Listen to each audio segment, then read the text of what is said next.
தோழர்கள் அனைவருக்கும் வணக்கம்.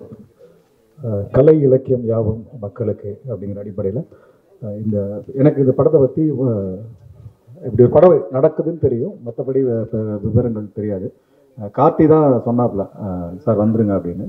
கார்த்தி சொன்னதுனால அதுக்கடுத்து மறுபேச்சே பேசல. ஏன்னா கார்த்தியோட நாங்கள் எவ்வளோ நாளாக பயணிக்கிறோன்னு எல்லாருக்கும் தெரியும். நன்றி கார்த்தி இந்த விழாவுக்கு வர வச்சதுக்கு. ஏன்னா ட்ரைலர் பாட்டு பார்க்கும்போது அது பாட்டு அதுக்கப்புறம் தான் இந்த டைட்டில் டிசைனு அதெல்லாம் கவனிச்சினாங்க.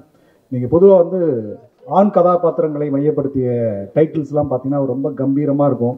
ஒரு இன்னைக்கு நிறைய பேர் சொல்லிட்டு இருக்காங்களா இந்த ஆண்ட பரம்பரை அது இதுன்ற மாதிரி ஒரு பெருமை விஷயங்கள் தான் இருக்கும். ஆனால் இந்த மங்கை அப்படிங்கிற அந்த டைட்டிலே பார்த்தீங்கன்னா அவ்வளவு கீறல்கள், தாக்குதல், உடஞ்சிருக்கு, செதஞ்சிருக்குது. அது கீழே ஒரு ட்ராவல் ஆஃப் உமன் அப்படிங்கிற ஒரு வார்த்தை அது ஒரு மிகப்பெரிய அரசியல். இன்னைக்கு நம்ம எத்தனையோ ஒடுக்கப்பட்ட மக்களை, தாழ்த்தப்பட்ட மக்களை, அடக்கப்படுகிற மக்களுக்காக நம்ம குரல் கொடுக்குறோம். அவர்களுடைய வளர்ச்சிக்கு, முன்னேற்றத்திற்கு நம்ம நிறைய பங்களிப்பு செலுத்தணும்னு நினைக்கிறோம். ஆனால் காலங்காலமாக தொடர்ந்து எல்லா சாதிகளிலும், எல்லா சமூகங்களிலும், எல்லா மதங்களிலும் ஒடுக்கப்படுவர்களும் அடக்கப்படுவர்களாக பெண்கள் இருக்கிறார்கள். அப்படி ஒரு அந்த டைட்டில் ரொம்ப முக்கியமானதாக இருக்குது மங்கை அப்படிங்கிறது. அப்புறம் அந்த ட்ரைலரில் பார்க்கும்போது இந்த ஆணாதிக்க சமூகம் அந்த ஒரு பெண் கதாபாத்திரங்களை, பெண்களை எப்படி துரத்துகிறது, வேட்டையாடுகிறது, விரட்டுகிறது அப்படிங்கிறது புரியுது. அதுலேயும் குறிப்பாக இப்போ சமகாலங்களில் இந்த மீடியாக்களோட கோர பசி இருக்குல்ல.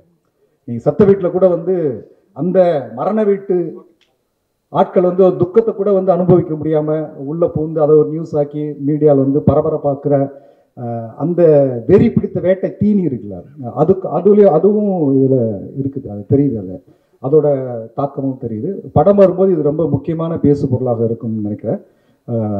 முதல்ல குழுவினர்களுக்கு வாழ்த்துகள்.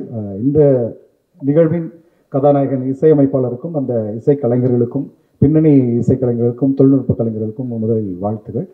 கதாநாயகன் துஷிக்கும், ஆனந்தி, தோழர் ஆனந்தியோட சூஸிங் ரொம்ப எனக்கு பிடிக்கும். அவங்க தேர்ந்தெடுக்கிற கதைகள் ரொம்ப ரொம்ப பொலிட்டிக்கலாக இருக்குது. ரொம்ப ஒரு ஆளாகலமான கதைகளை தேர்ந்தெடுக்கிறாங்க. தொடர்ந்து இப்படியே பயணங்கள் தோழர். அப்புறம் வெங்கட் பேசும்போது சொன்னார், ரொம்ப இந்த மாதிரி நடிகர்கள்லாம் யாருமே இப்போ இந்த த்ரீஷா இஷ்யூ கேட்க மாட்டாங்க. எப்படி கேட்பாங்க? இன்னைக்கு உள்ள அத்தனை முன்னணி நடிகர்களும் பெண் உடலை வச்சு சினிமாவில் ஜெயிச்சு வந்தவங்க. நான் எல்லா மேடைகள்லையும் ஓப்பனாக தான் சொல்கிறேன். இன்னைக்கு உள்ள உச்ச நட்சத்திரங்களாக இருக்கட்டும், அடுத்து நாட்டை ஆட துடிக்கின்ற நடிகர்களாக இருக்கட்டும், எல்லாமே அவருடைய ஆரம்ப கட்ட படங்களில் பார்த்தீங்கன்னா பெண் உடலை மையமாக வச்சு தான் இந்த சினிமாவிலே பயணப்பட்டு வந்திருக்கிறார். நான் சின்ன வயசுல இருந்து ரஜினி படமாக இருக்கட்டும், கமல் படமாக இருக்கட்டும், நீங்கள் சில்க் ஸ்மிதா போஸ்டர் தான் பெருசாக இருக்கும். அந்த அம்மாவோட உடலை மையமாக வச்சு தான், இவங்களோட முகங்கள் சின்னதாக வச்சு தான் அந்த போஸ்டர் நான் பார்த்து வளர்ந்துருக்கேன். ஸோ அப்படி இந்த ஆணாதிக்க சமூகத்தில் இருக்கிற இந்த கதாநாயகர்கள் எதற்கு கேள்விகள் எழுப்ப மாட்டார்கள். அந்த கனவு நம்ம காணக்கூடாது. ஏன்னா அவங்க தான் இந்த பெண் உடலை பெண்ணை உடலா பாருன்னு போதிக்கிற சினிமாக்களை தொடர்ச்சியாக எடுக்கிறது.